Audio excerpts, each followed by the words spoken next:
네, 여러분 안녕하세요. 김조 목사입니다. 오늘도 역시 우리 말씀 묵상 같이 보도록 하겠습니다. 오늘 말씀은 예레미야 1장 1절에서 10절 말씀. 예레미야 1장 1절에서 10절 말씀. 말씀 보도록 하겠습니다. 베냐민 땅 아나도에 살던 제사장 중 힐기의 아들인 예레미야의 말이다. 아몬의 아들 유다 왕 요시야 통치 13년에 여호와의 말씀에게 임하셨고 요시야의 아들 유다 왕 여호와김 시대를 거쳐 요시야의 아들 두 유다 왕 시드기야의 11년 말 곧 다섯째 날에 예루살렘이 사로잡혀 갈 때까지 임하셨다. 여호와의 말씀이 내게 임하셨다. 너는 내가 뱃속에서 짓기 전에 너를 알았고 내가 태에서 나오기 전에 너를 구별하여 열방의 선지자로 세웠다. 내가 대답하기를 오주 여호와시여 보소서 저는 아이라서 말할 줄 알지 못합니다 하였더니 여호와께서 내게 말씀하셨다. 너는 아이라고 말하지 말아라. 내가 너를 누구에게로 보내든지 가서 내가 명령한 모든 것을 말하여라. 내가 너와 함께하여 너를 구원할 것이니 너는 그들을 두려워하지 마라. 여호와의 말이다. 그리고 여호와께서 자신의 손을 내밀어 내 입에 대며 말씀하셨다. 보아라, 내가 내 말을 내 입에 두었노라. 보아라, 내가 오늘 너를 민족들과 나라들을 위해 세워 내가 그것들을 뽑고 무너뜨리며 멸망시키고 파괴하며 세우고 심게 하였다. 아멘. 네, 사랑하는 여러분, 오늘 말씀은 우리가 지난 주일에 함께 봤던 말씀이죠. 예레미야의 소명의 말씀을 볼 수 있는 말씀이라 할 수 있겠습니다. 하나님께서 예레미야를 불러주셨습니다. 때가 어느 때냐, 이제 요시야 왕 때라고 나와 있죠.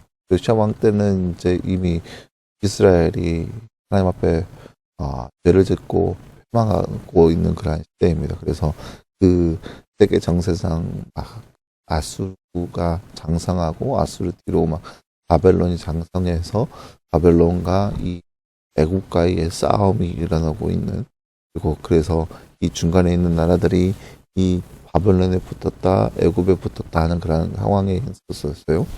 저도 마찬가지였죠. 요시아도 마찬가지로 이 아수르를 섬겼다가 바벨론을 섬겼다가 이 바벨론이 강성해서 이제 속고로 해서 매번 조공을 바치다가 애굽이 강성해지니까 그래 애굽 버스 타고 가자 해가지고 애굽에 더울려서 조공 딱 끊고 이제 우리가 대항해서 싸우자 했는데 바벨론이 애굽을 쳐서 막 무너뜨리고 있는 그런 세계 정세에 있습니다.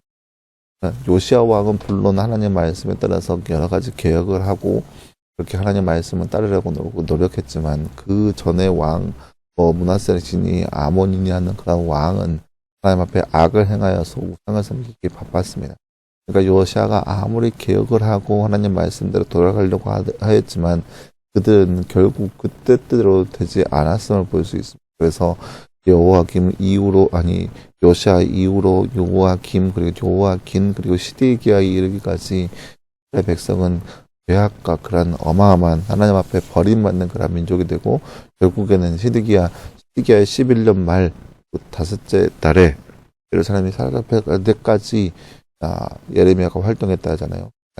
남유다 왕국이 멸망할 때까지 그렇게 이 활동한 선지자가 바로 예레미야 선지자입니다. 그런데 예레미야를 부를 때 그 모습을 보니까 하나님께서 예레미야에게 내가 너를 뱃속에 짓기 전부터 너를 알았고 또 태에서부터 나오기 전에 이미 너를 구별하여서 열방의 선지자로 세웠다라고 불러주십니다.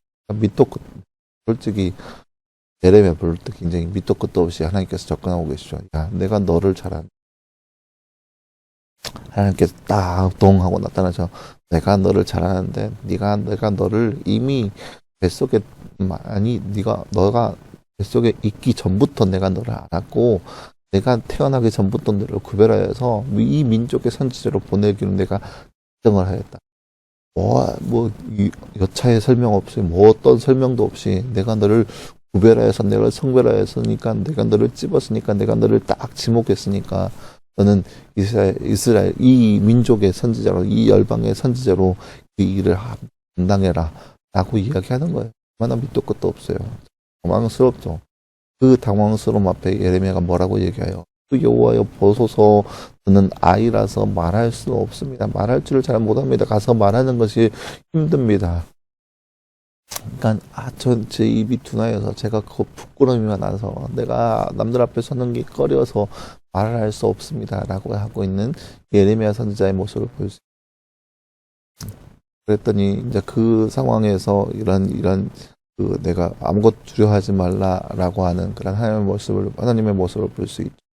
내가 너를 너와 함께 할 것이고 너의 입술에 내가 말을 담겨줄 것이니 아무것도 걱정하지 말고 내가 가서 명한 그 땅에 가서 내가 보낸 그 민족에 가서 네가 전할 말을 전하여라. 그러면 된다라고 하시는 하나님의 말씀을 볼 수 있는. 그래서 이 말씀을 통해서 우리가 볼 수 있는 것은 하나님은 우리의 모든 것을 아시고 우리를 예레미야처럼 우리가 복중에 태어나기 전부터 아니 태초 전부터 우리에 대해서 잘 알고 계시고 우리에 대한 계획들을 다 가지고 계신 하나님이십니다. 물론 계획에 있어서 우리가 어떤 것을 선택해야 되는지 물론 우리에게도 자유의지라는 걸 주셨겠죠. 예레미야에게도 자유의지를 주셨겠죠. 내가 너를 선지자로 구별하였다. 그래서 가서 전하는 것은 예레미야의 선택에 있습니다.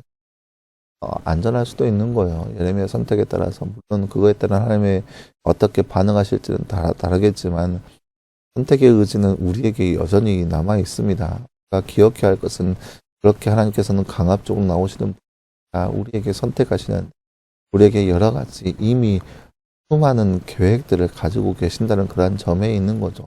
하나님은 우리를 성별하여 주셔서 우리에게 계획하셨고 그 계획을 이루시기를 원하시는 분 바로 우리의 하나님이십니다. 그렇기 때문에 우리가 이 땅에 살면서 그저 아무렇게 사는 것이 아니라 하나님의 계획 가운데 살아갈 수 있는 우리의 모습이 돼야겠죠. 물론 우리가 원하는 삶이 아닐 수도 있어요. 원치 않은 그런 삶의 모습일 수도 있는데 그런 삶의 모습일 때 내 삶은 왜 이럴까? 내가 왜 원하지 않은 삶이 이루어질까? 라고 한탄하는 것이 아니라 하나님의 계획과 그 뜻이 어떠한 것인지 분명하게 알고 그것을 위해 맞춰가며 하나님의 뜻이 무엇인지 더욱더 구하며 살아갈 수 있는 우리의 삶이 돼야겠죠. 우리를 만드신 하나님의 생각과 우리의 생각이 일치한다면 얼마나 좋겠어요. 그렇게 일치하는 삶이야말로 바로 올바른 생각이겠죠. 우리의 생각과 우리의 선택이 하나님의 생각과 일치한다면 얼마나 복된 인생이겠어요. 그것을 위해서 우리가 더욱더 기도하면서 그것을 위해서 더욱더 하나님의 뜻을 모르며 살아갈 수 있는 삶, 그런 거룩한 삶이 바로 우리의 삶이 되기를 소망합니다. 나는 주제 잠깐 볼까요? 하나님께서 예레미야를 언제부터 알았고 선지자로 세웠다고 하십니까? 오늘 말씀 5절 말씀에 뱃속에 짓기 전부터 알았고 태에서 나오기 전부터 구별하여서 열방의 선지자로 세웠다라고 이야기하고 있습니다. 2번 예레미야에게 누가 함께하겠다고 말씀하시네요. 8절 말씀에 내가 너와 함께하여 너를 구원할 것이다 라고 나와요. 하나님께서 직접 예레미야와 함께 하실 것이다 라고 나와 있습니다. 앞에서 봤듯이 하나님께서 예레미야를 부르시는 그 모습은 내가 너를 구별해서 너에게 편안한 삶을 주겠다가 아니었습니다. 민족의 선지자로 하나님의 일을 감당하라. 만 걱정하지 말고 두려워하지 마라. 내가 너와 함께 하겠다라고 하는 부르심입니다. 그러한 부르심 앞에 하나님의 그 계획 앞에 늘 하나님과 함께 동행할 수 있는 우리의 삶이 되기를 간절히 소망합니다. 함께 기도하겠습니다. 하나님 감사합니다. 주님 오늘 말씀에서 우리는 예레미야의 소명에 대해서 함께 살펴보았습니다. 하나님께서 예레미야를 복중에 있기 전부터 알았고 태에서 태어나기 전부터 구별하였다는 말씀을 통해서 바라보았습니다. 하나님 이처럼 하나님께서도 우리의 삶 가운데 이미 오래전에 태초 전부터 우리를 향하여서 아셨고 계획하셨고 여러 가지 계획이 있으실 것인데 그 계획에 우리가 나몰라라 하는 것이 아니라 그 계획에 우리도 역시 동참하게 하시고 그 계획에 맞게 하나님 뜻에 맞는 삶을 살아갈 수 있는 우리의 삶 될 수 있도록 우리 가운데 함께해 주시옵소서. 우리 가운데 지혜를 주시고 영처럼을 주어서 하나님의 뜻을 더욱더 알아가기에 힘쓸 수 있는 우리의 모습들 우리 가운데 함께하여 주옵소서. 모든 말씀 감사드리며 살아계신 예수님의 이름으로 기도하였습니다. 아멘. 네, 사랑하는 여러분 감사합니다. 오늘 하루도 늘 말씀 안에서 승리할 수 있는 저와 여러분 되기를 간절히 소망합니다. 수고했고요. 내일도 역시 말씀 묵상으로 함께 찾아보도록 하겠습니다. 수고했습니다.